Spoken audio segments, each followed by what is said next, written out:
Hello, it's Rosani here, and I am at Echo. Echo is the school place here that you're gonna see me, posting things a lot from here. Actually, I think it just became my office. But the idea started to have a place for my grandkids where they could just be themselves and, make a mess and spill things on the ground, and that's okay, no problem, and use their creativity to, to really play and put it out there, whatever they want to. And mostly important is to keep their magic going. Because I think that as we grow up, we lose our magic. We become too serious, Like, think about it.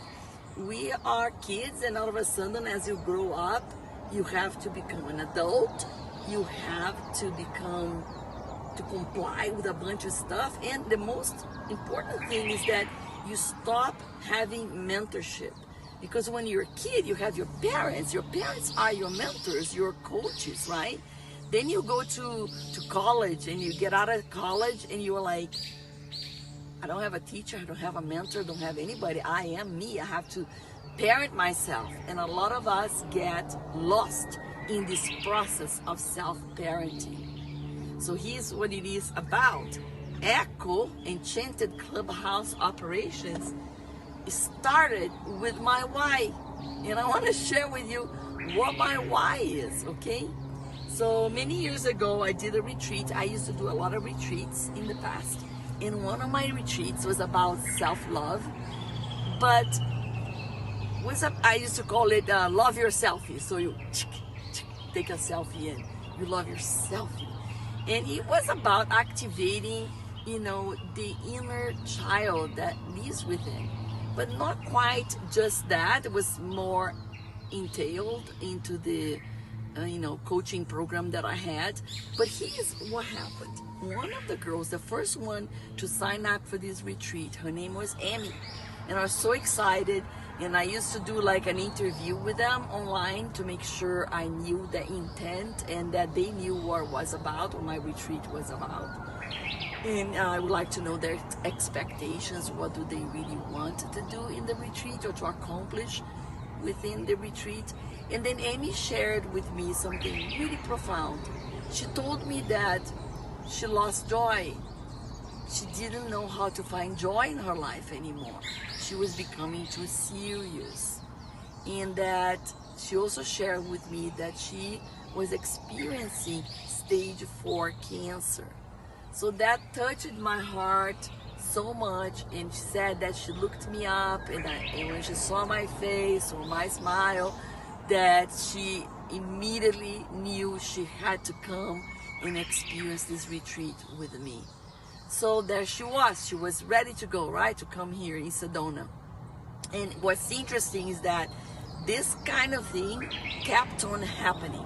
A lot of people that come to Sedona to do experiences with me, what they tell me is that, I saw your face and something about you made me want to register for your program because I need that. I need that spontaneity, that feeling of, simplicity and freedom that I can't find anywhere.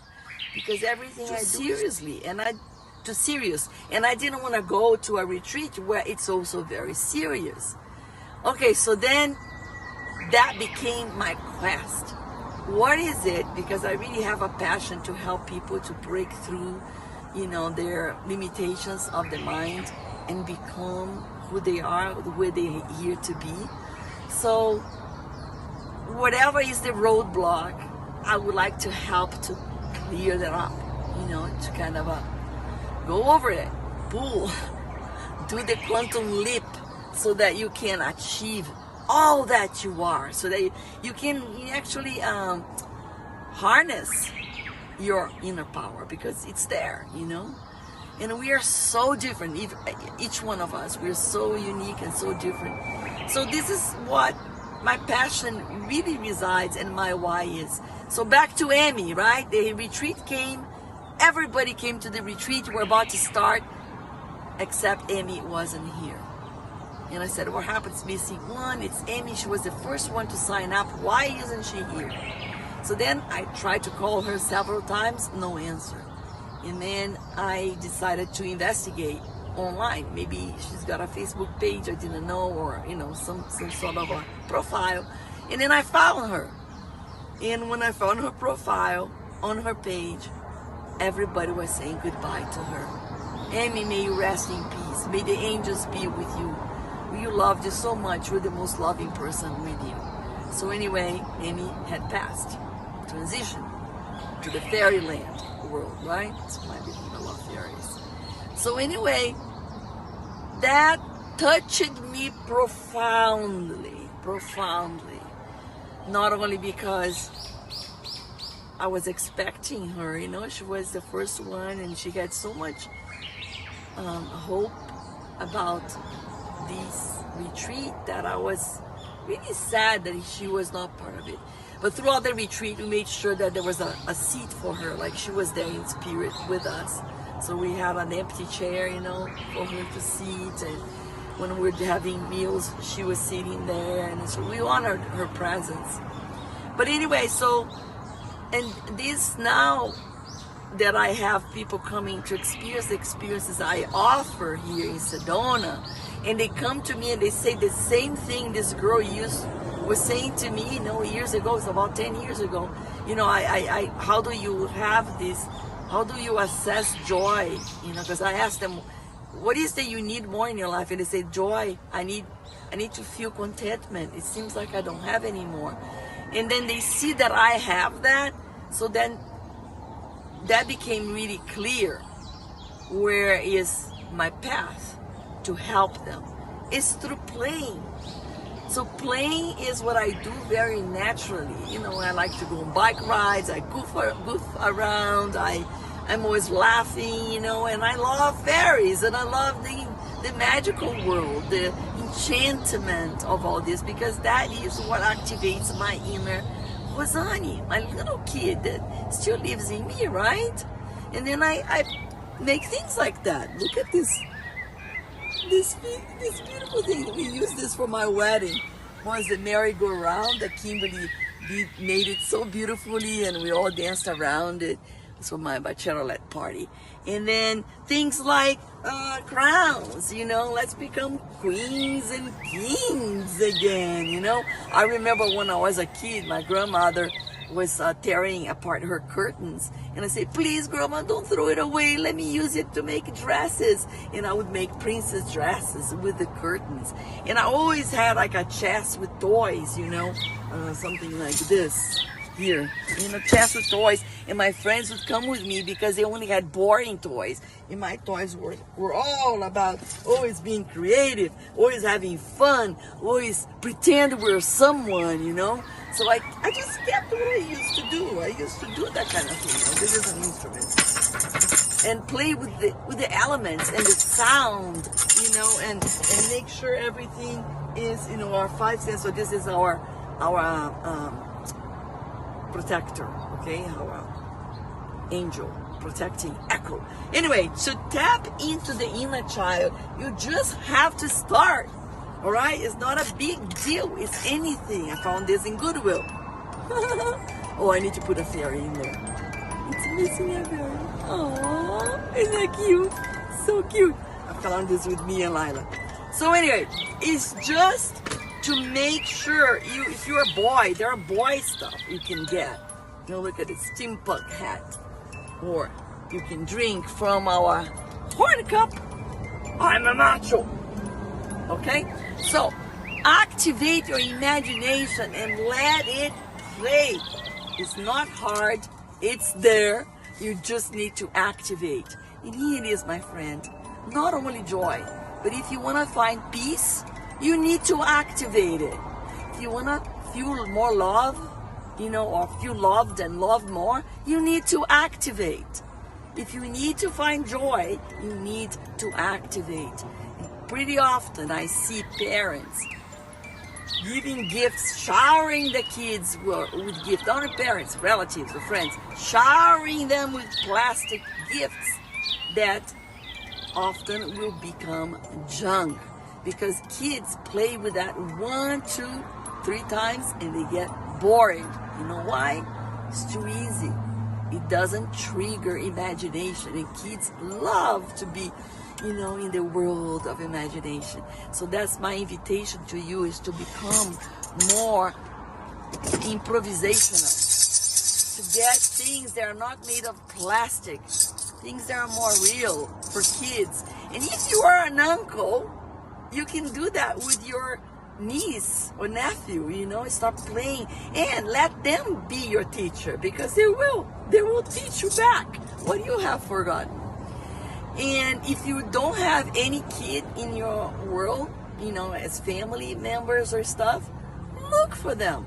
Maybe you make friends with their parents and notice how they play. Go to an orphan house to see. There's so many kids starving to play, and they probably know to play much better than you do. So then get along with them and go there, bring them real gifts that are more fun. Oh, look at this here. There is a fairy that lives in here. You just open it and she pops up. Hello, fairy.